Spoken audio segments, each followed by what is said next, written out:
déjà fait. Quand il pense ce qu'il a déjà fait, quand il pense ce qu'il a déjà donné, je suis venu dire à quelqu'un, si Dieu t'a déjà parlé, c'est qu'il a déjà fait la chose. Si t'a déjà parlé, c'est qu'il t'a déjà donné la chose. Ah non, mon amour, aussi dans mon amour.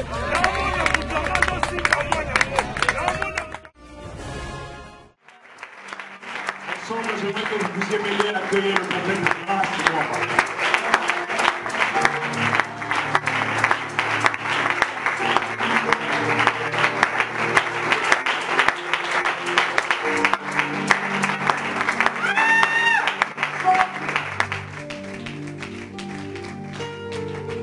Alors tu fais bien d'acclamer, tu peux exagérer par tes acclamations.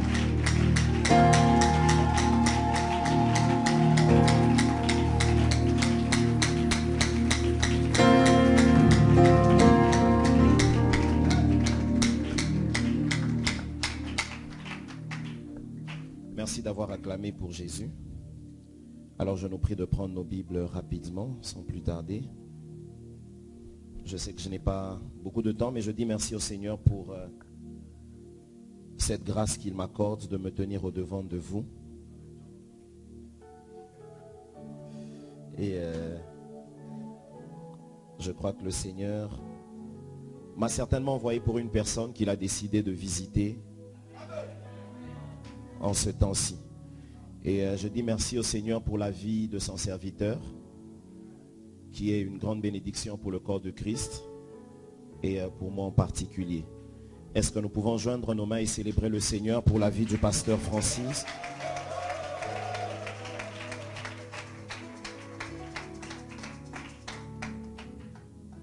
Alors merci aussi à tout le monde d'être là. Bénissons le Seigneur pour cette grâce. Merci à la servante de Dieu, Maman Christelle, merci pour ces moments d'adoration.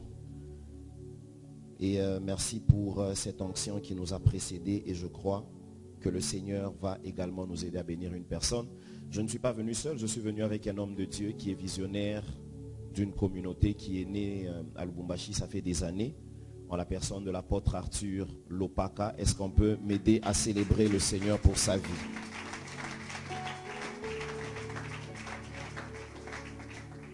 L'une des personnes à abattre un merveilleux travail. Et puisse le Seigneur bénir également l'homme de Dieu, Manix, qui nous a accompagnés ce soir. Alors nous prenons nos Bibles, nous sommes dans le livre de Genèse, Genèse chapitre 26, le verset 22. Et je crois que notre thème est tiré de sa partie B. Alors comme l'a dit le pasteur, je suis très marié, père de plusieurs enfants, parce que je crois qu'on n'a pas encore clôturé.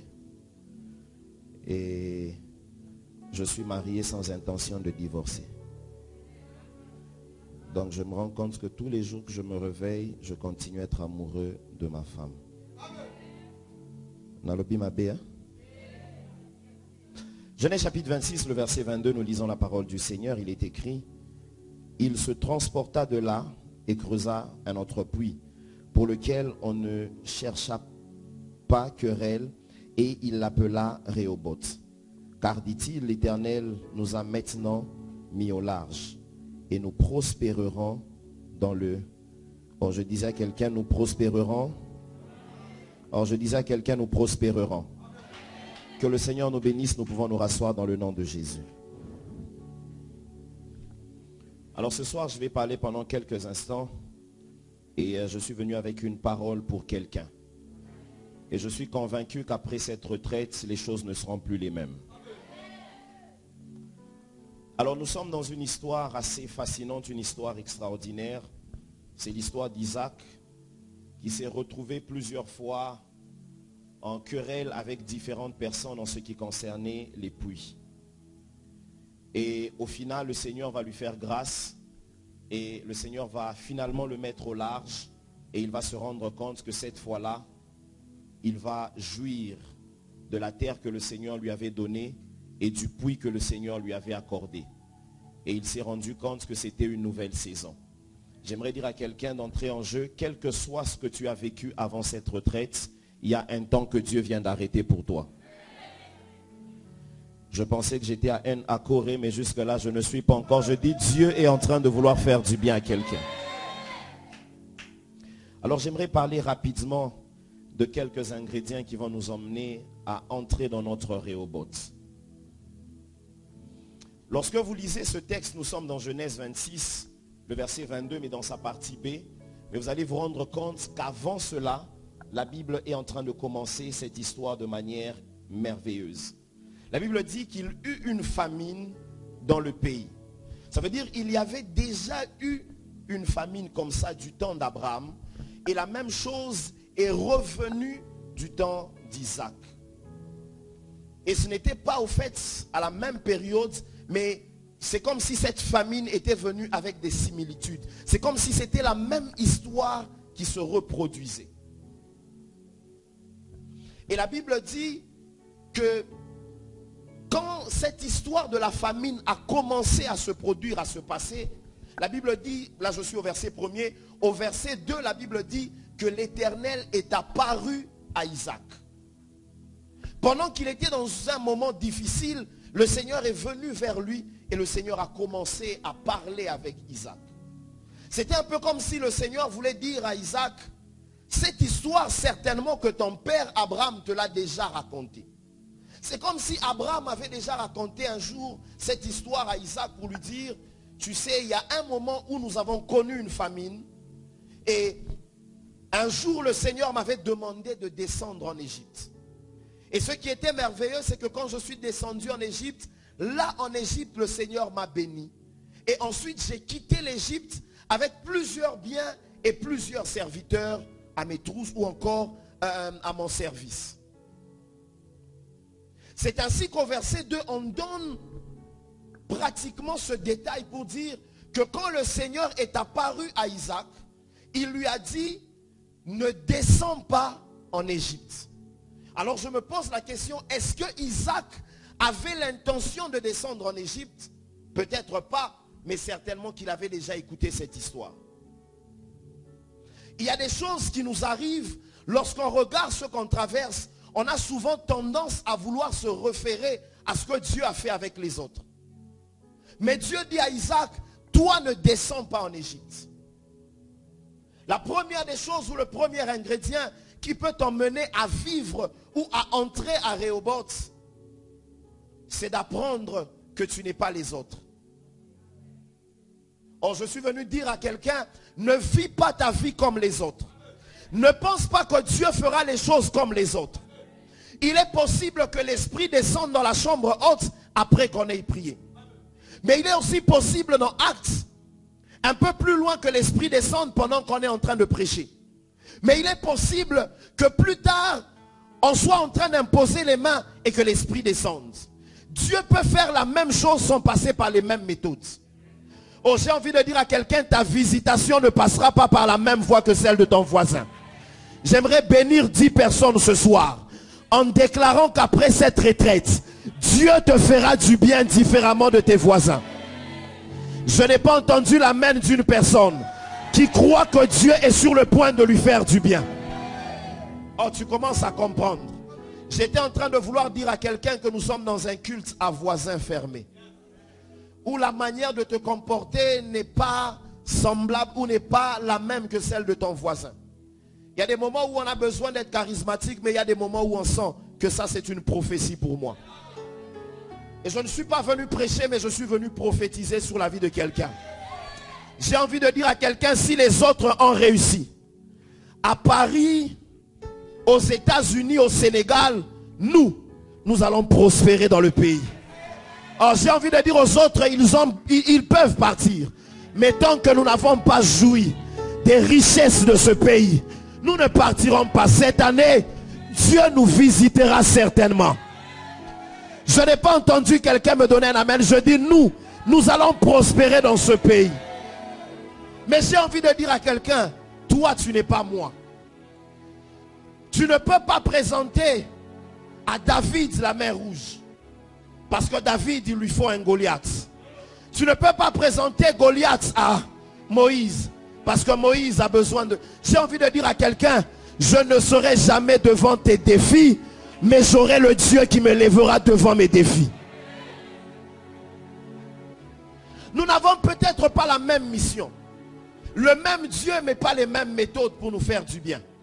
Si Abraham devait descendre en Égypte, nous les Isaac, nous allons rester ici. J'ai envie de dire à quelqu'un, le jour où tu apprends à comprendre que tu n'es pas les autres, alors ta destinée commence à s'ouvrir. Plusieurs personnes vivent leur vie, mais en copie des autres. J'ouvre une parenthèse pour dire à quelqu'un, même dans le ministère, n'attends pas que Dieu se serve de toi comme il le fait avec les autres. Si vous avez eu des excellents prédicateurs, moi je viendrai avec mes faibles mots, mais je sais que j'ai une mission. Oh, j'ai envie de dire à quelqu'un, nous n'allons pas prophétiser de la même manière. Le jour où tu deviens la copie de quelqu'un, c'est le jour où tu viens de ternir la mission que Dieu avait pour toi. On n'a jamais besoin de la copie lorsque l'original est. La copie n'a son sens que lorsque l'original est égaré. Oh, j'ai envie de te dire, tant que tu seras une photocopie, tu passeras toujours en deuxième position. Je prie que Dieu suscite des hommes et des femmes authentiques ce soir.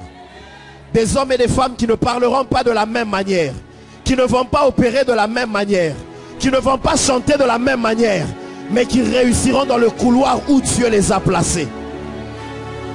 J'ai envie de dire à quelqu'un, je suis fier de qui je suis et de ce que Dieu m'a donné. Plusieurs personnes échouent parce qu'elles aimeraient se comparer aux autres. J'ai envie de dire à quelqu'un, tu ne peux pas aller loin si tu ne sais pas apprécier ce que tu as. Ne fais pas croire à Dieu qu'il s'est trompé d'avoir fait de toi qui tu es. Oh, j'ai envie que quelqu'un dise oui. J'ai envie de dire à quelqu'un que je sois de courte taille, je suis fier de qui je suis. Oh, que je sois grande de taille, je suis fier. Que tu dises ce prophète-là, il est court, je suis fier de qui je suis. Tu ne peux arriver à Rehoboth que quand tu commences à te plaire de la copie originale que tu es. Est-ce que je parle à quelqu'un ce soir? Au fait, je suis venu te décourager d'arrêter de vouloir faire ta vie comme les autres. De penser que comme Dieu a visité les autres, Dieu ne sera jamais en retard. Et j'aimerais dire à quelqu'un, cette année, c'est ton année. Oh, tu as raté la bonne occasion pour dire amen. Mais la deuxième des choses que j'aimerais dire, quand Dieu parle, la première des choses, il lui dit, je ne ferai pas avec toi comme j'ai fait avec Abraham. Mais dans ce qu'il est en train de lui dire, il veut que Isaac puisse être obéissant aux détails que Dieu est en train de lui donner. J'ai envie de dire à quelqu'un, la réussite de nos destinées ou encore le secret de nos destinées se cache dans la qualité d'obéissance qu'on donne à Dieu. Plusieurs personnes écoutent Dieu lorsqu'il faut peut-être faire des choses qui arrivent à plaire leur cœur. Agar peut écouter qu'il faut quitter la maison d'Abraham, mais il y a des fois, quand elle est en train de vouloir fuir, elle peut écouter aussi la voix qui lui dit retourne chez ta maîtresse, même si elle est méchante avec toi. Généralement, nous aimons écouter Dieu en fonction de ce qui nous arrange. Mais j'ai envie de dire à quelqu'un, la maturité d'une personne n'est pas comprise dans les exploits qu'elle arrive à faire, mais est comprise dans sa qualité de se soumettre à Dieu. Si tu peux accepter d'arrêter de dormir sur ton lit parce que Dieu t'a dit de le faire, alors tu peux te dire que tu es mature. On devient mature quand on peut se soumettre à la pensée de Dieu, même lorsqu'elle ne nous arrange pas. Oh, je parle à quelqu'un. Généralement, nous aimons écouter Dieu en fonction de ce qui nous plaît. Seigneur, tu sais que j'ai envie de ceci. Seigneur, tu sais. Mais il y a des fois où Dieu dit ça, ce n'est pas bon pour toi. Et à un moment, on dit à Dieu, Seigneur, non, ça c'est pas Dieu qui me parle. Ça doit certainement être soit le diable, soit ce sont mes pensées. Seigneur, tu sais que j'aime tellement cette soeur. Tu sais, Seigneur, tu sais. Alors des fois, on veut laisser Dieu nous parler au travers de ce que nous on veut. J'ai envie de dire à quelqu'un, ça peut ne pas te faire plaisir. Mais celui qui te parle connaît chaque étape de ta destinée. J'ai envie de dire à quelqu'un, il est possible que ce soir, Dieu te dise, alors que tout le monde sera en train de se reposer, Dieu te dit, j'ai besoin de parler avec toi. Ne te comporte pas comme les autres. Obéis à la voix que tu écouteras. J'ai envie de dire à quelqu'un, tout ce que tu cherches se retrouve simplement dans la qualité de ton obéissance. Il y a des gens qui sont là pendant qu'on a remis les fiches. Je m'excuse, elles ont senti au fond d'elles qu'elles pouvaient donner 500 $. Mais après, elles se sont dit, est-ce que c'est vraiment Dieu? Je me pose toujours la question, est-ce que Dieu avait parlé à Abraham de manière audible? Parce qu'on ne nous le dit pas. Peut-être que c'était une petite voix intérieure. Généralement, on veut toujours emmener Dieu dans un stade qui va nous arranger. Mais j'ai envie de te dire, lorsque tu auras obéi à la voix de Dieu, Dieu ne manquera pas d'ouvrir le ciel sur ta vie. La deuxième des choses que j'aimerais dire à quelqu'un, c'est ton obéissance à toutes les recommandations que Dieu te donne. Généralement, quand on a fait un pas avec le Seigneur, on a l'impression de tout maîtriser. On commence à choisir les choses qu'on voudrait entendre. En Égypte, Dieu dit à Moïse, vous allez manger l'agneau, mais vous mangerez avec toutes ses parties. Et j'aime, pendant que Dieu parle, il dit, vous mangerez la tête, les entrailles et les jambes. Excusez-moi, la Bible ne parle pas des pattes, elle parle des jambes. Ça veut dire, ne me dites pas ce que vous aimez. Pour dire, moi je ne mange pas les entrailles. Moi je ne mange pas la tête. En matière de marche avec Dieu, Dieu ne nous dira pas ce qui nous plaît. La marche avec Dieu, ce n'est pas comme dans un restaurant. Où tu entres, tu dis, j'ai envie de manger ça, j'ai envie de manger ça, j'ai envie de manger ça. La marche avec Dieu, généralement, c'est comme à l'internat. On t'impose ce que tu dois manger. S'il y a des gens qui sont déjà passés par des internats, ils savent de quoi je parle. Que tu le veuilles ou pas, c'est les haricots de lundi à lundi, que tu le veuilles ou pas. C'est que dans la marche chrétienne, il n'y a pas des choses qu'on trie. Pour dire, Seigneur, moi je n'aime pas ce genre de message. Seigneur, moi j'aime ce genre de message. Dieu te dira ce qui est bon pour toi et non ce qui plaît à tes oreilles. La troisième des choses, avant qu'on ne puisse prier, la troisième des choses que j'aime dans ce texte, c'est que Dieu dit ceci à Abraham. Lorsque vous lisez, Dieu promet, je m'excuse, à Isaac, il dit, je te bénirai. Mais avant que Dieu ne dise à Isaac, je te bénirai, Dieu dit, je serai avec toi. En d'autres termes, ta bénédiction est comprise par qui est avec toi. J'aimerais dire à quelqu'un en cette année, je sais que tu n'as pas d'argent. Je sais que les choses sont en train de te compliquer. Je sais que les moyens sont devenus difficiles à la maison. Je sais que ça fait des mois que tu es en train d'attendre le travail. Je sais que ça fait des mois que tu pries pour le mariage, ça ne vient pas. Je sais que ça fait des mois que tu attends des enfants, peut-être même des années. Mais ce que je sais ce soir, c'est que tu n'es pas seul. Il y a quelqu'un qui est avec toi. Oh, je pensais que je parlais à quelqu'un. Je suis venu dire à quelqu'un, il y a quelqu'un qui est avec toi. Quoi qu'il arrive, tu réussiras. Oh, j'aimerais dire dans ton travail, tu n'es pas seul. Je dis à quelqu'un dans ton ministère, tu n'es pas seul. Il y a quelqu'un qui marche avec toi et qui te fera réussir quoi qu'il arrive. En réalité, Goliath n'avait pas de choix que de tomber parce que David n'était pas seul. J'ai envie de dire à quelqu'un, tous les Goliaths de ta vie, je prie que Dieu les renverse en cette année dans le nom de Jésus. D'ailleurs, ce que j'aime, pasteur, c'est que David dit, je ne viens pas seul. Je marche avec le nom de l'Éternel. Je viens avec quelqu'un. J'ai aimé ce que le pasteur a dit. Goliath reçoit la pierre au front. Il doit tomber de derrière. Mais David commence ce combat avec une introduction. Moi je viens vers toi avec le nom de l'Éternel. Or la Bible dit, c'est le nom devant lequel tout genou. On ne fléchit jamais en arrière. Oh, je pensais que je parlais à quelqu'un. En matière de fléchir, il est question d'aller en avant. Goliath ne peut pas tomber derrière parce que fléchir veut dire faire un mouvement vers l'avant. J'ai envie de dire à quelqu'un ce soir, Dieu fera fléchir les Goliaths de ta vie. Je n'ai pas entendu l'amen d'une personne. Que Dieu t'emmène à vivre un miracle qui va étonner les autres. Pourquoi? Parce que tu n'es pas seul. Que le nom de Jésus sorte avec quelqu'un de cette retraite comme jamais il ne pouvait s'imaginer.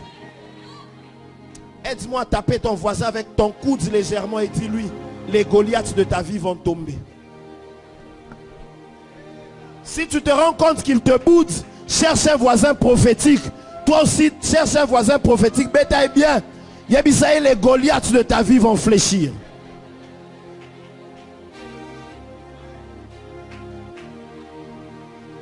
Oh, j'ai envie de dire à quelqu'un, tu n'es pas seul.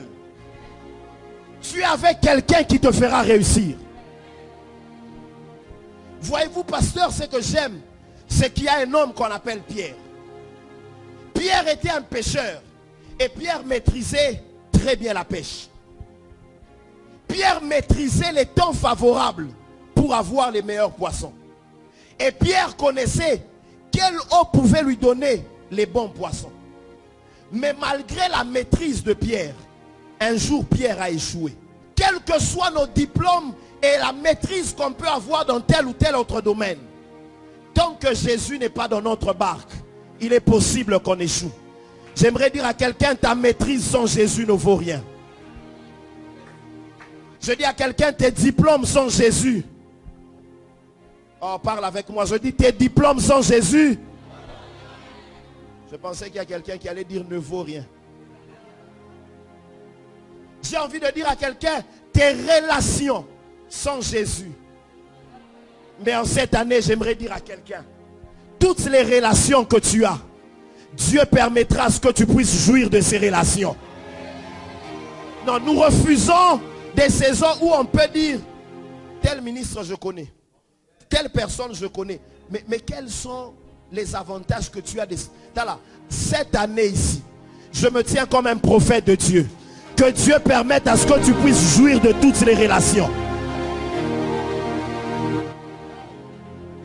Je ne parle pas à tout le monde. Je parle à des hommes et des femmes prophétiques. Maman, la sœur qui vient de mettre l'offrande, votre prénom commence par quelle lettre? R. J'ai envie de dire à quelqu'un, Dieu est dans la maison. Mais pendant que vous êtes en train de rentrer, sur votre polo, c'est écrit 007.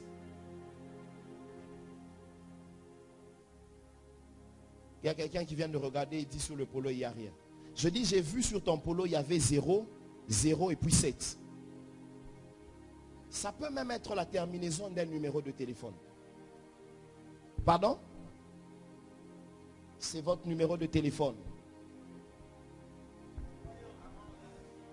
Je suis à la fin du numéro. Il y a 7, il y a 0, il y a 0, et puis il y a 7.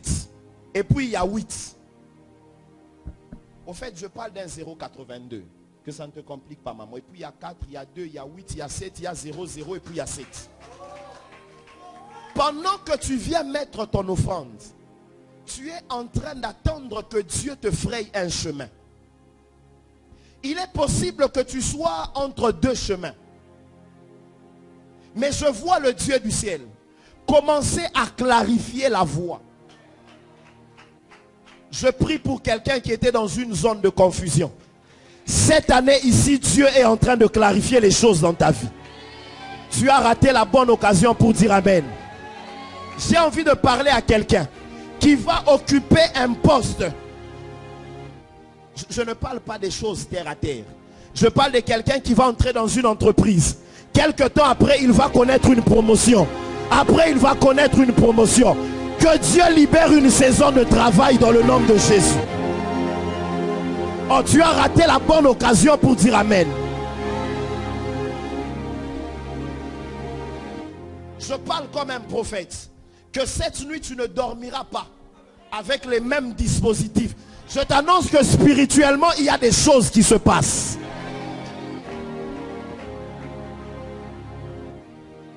Bon, maman, maintenant reste un peu, on va parler quelques minutes. Maman, Venez, on va parler juste quelques minutes. Est-ce que dans la famille, il y a quelqu'un qui travaille à la DGM? S'il n'y a personne, vous me dites, il y a quelqu'un qui travaille à la DGM. À la DGM, il n'y a personne. Non, je suis à la DGM, ne t'en fais pas. Au fait, tu as besoin que je puisse parler à quelqu'un qui est né au mois de janvier.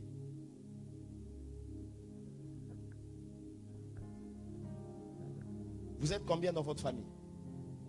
Vous êtes 8 dans la famille. Il y a une très forte puissance de la sorcellerie qui avait déjà décidé de détruire les destinées des membres dans la famille.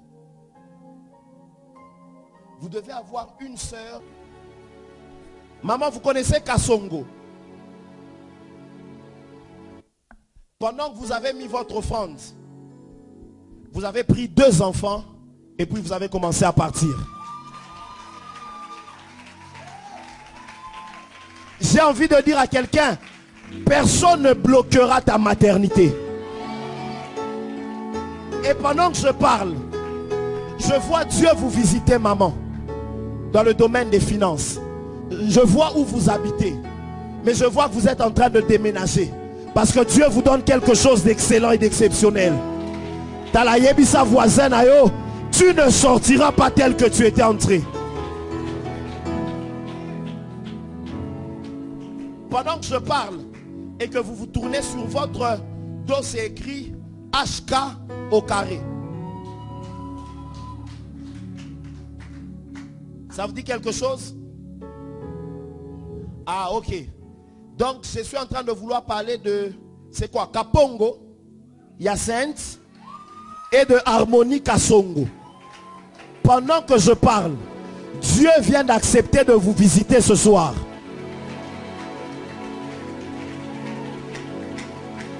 Et pendant que vous acclamez, je vois un cadenas qui s'ouvre. Je vois un cadenas qui s'ouvre.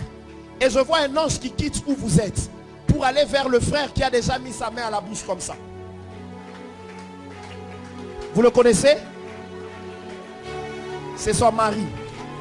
Pendant que je parle, Dieu vient de libérer les finances de quelqu'un qui est né au mois de février. Vous êtes né au mois de février?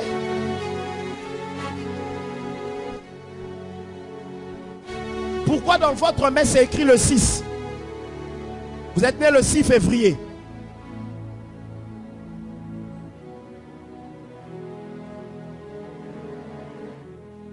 Dieu a décidé d'essuyer les larmes de Hortense. C'est qui? C'est votre mère. Vous êtes combien dans la famille? 4. Mais quand vous avez levé la main comme ça, moi j'ai vu 5. Je compte aussi maman. Pourquoi vous avez exclu maman? Laetitia, c'est elle l'aînée ou c'est vous? Laetitia, c'est la deuxième. L'aînée, c'est qui? C'est vous. Ok.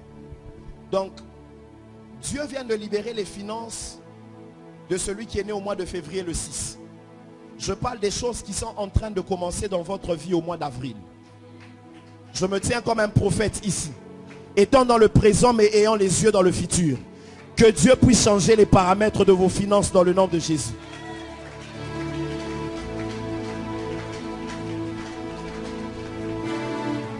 Mais Dieu veut visiter aussi Laetitia. Le 2 juin. Après Lauriane, on prend Ruth. Ruth, si vous voulez vous l'appeler Jemima, ça c'est une discussion qu'il y a eu entre papa et maman à la maternité. Hein? Papa voulait qu'on l'appelle de son nom, maman voulait qu'on l'appelle de son nom. Alors ils ont discuté sur Ruth et Jemima. C'est resté Jemima. Et puis à un moment on l'appelle Ruth. Mais elle-même elle veut changer. Elle veut qu'on l'appelle, si c'est Joviana. Mais pendant que je parle maintenant, elle est née au mois de juillet, le 20. Je viens de voir Dieu libérer votre famille par votre présence ici. Parce que vous connaissez Hervé. Hervé. Parce que pendant que je parle, Hervé dit, si vraiment il est de Dieu, dis à Hervé. et lui et Lauriane, Dieu est dans cette maison et Dieu a décidé de leur faire du bien. Pincement des dents. Toutes les fois que Isaac faisait des puits, on venait lui arracher ces puits-là. Mais un jour, Dieu a dit, je serai avec toi. Si je suis avec toi, personne ne t'arrachera le puits. Si je suis avec toi, ça ne dépend plus du lieu où tu es. Même si tu es dans une terre étrangère, je te donnerai un puits.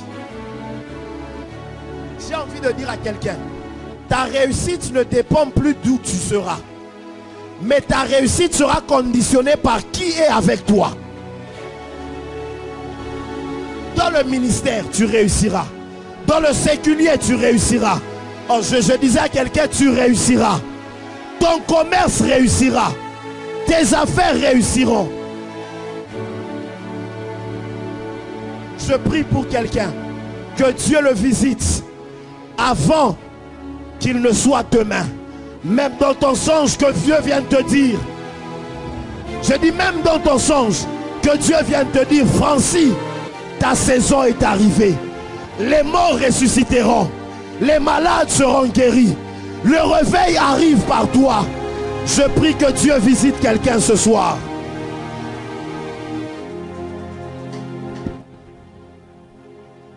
Mais ce que j'aime, c'est que quand Dieu dit je, c'est qu'il s'engage personnellement. C'est comme ça qu'il a dit à Abraham, je rendrai. Oh, j'ai envie de dire à quelqu'un, Dieu s'engage dans tes défis. Les gens qui se sont moqués de toi, Dieu va bientôt fermer leur bouche. Dieu a juré. Les gens ont dit pour elle c'est fini. J'ai envie de te dire, s'ils ont mis un point, la prochaine phrase commence en majuscule. Que Dieu te visite en majuscule dans le nom de Jésus. Ta visitation ne passera pas inaperçue. Mais la Bible dit ceci. Alors là, Isaac bâtit un autel. Tu ne peux pas vivre à Rehoboth sans l'autel qui annonce, qui garde et qui garantit la saison. La Bible dit, Abimelech, Picol et tous ses alliés avaient l'habitude de venir arracher à Isaac les puits. Mais le jour où Isaac a bâti le puits, la Bible dit que Abimelech est venu. Il a dit, quand je te regarde, comment un païen peut reconnaître? Écoute, nous sommes dans une saison où même les voisins de ton quartier qui ne prient pas diront Dieu est avec toi. Et pire encore, pasteur, il dit à Isaac, jure-nous que tu ne nous feras pas de mal. Je suis choqué. Vous avez une armée.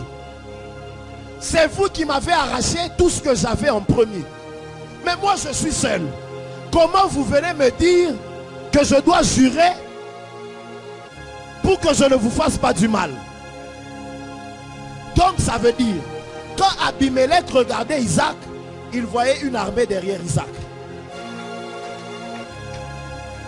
Que tout ce que toi-même tu ignorais dans ta vie, que Dieu puisse le révéler dans cette saison.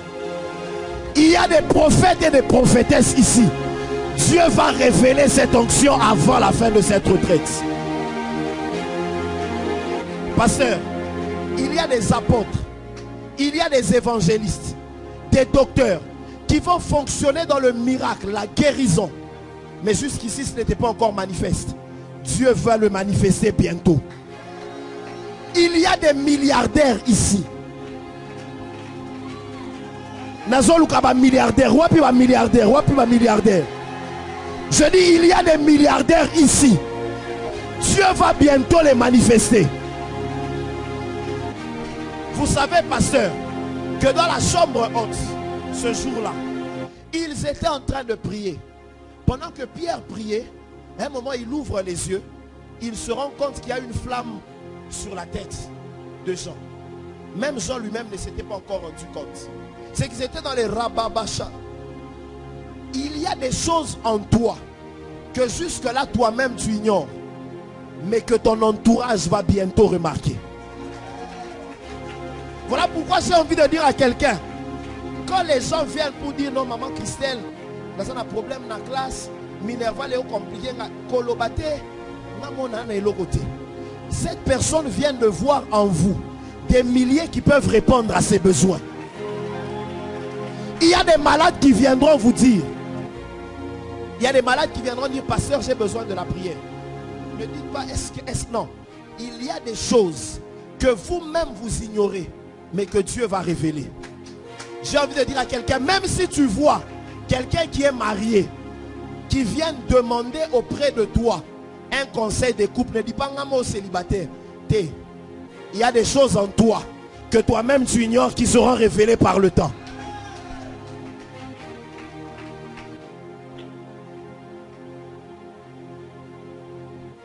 J'aimerais prier avec quelqu'un pendant quelques instants. Tiens-toi debout. J'aimerais prier avec toi. On va nous introduire dans notre saison. Alors tu vas faire avec moi une prière simple. Seigneur, sois avec moi cette année. Tu vas juste faire cette prière pendant quelques instants. Pendant que tu le fais, que Dieu commence à te mettre au large. Que Dieu commence à ôter de ton calendrier les jours des pleurs, les jours de grincement des dents et les jours méchants. Que Dieu commence à les ôter dans le nom de Jésus.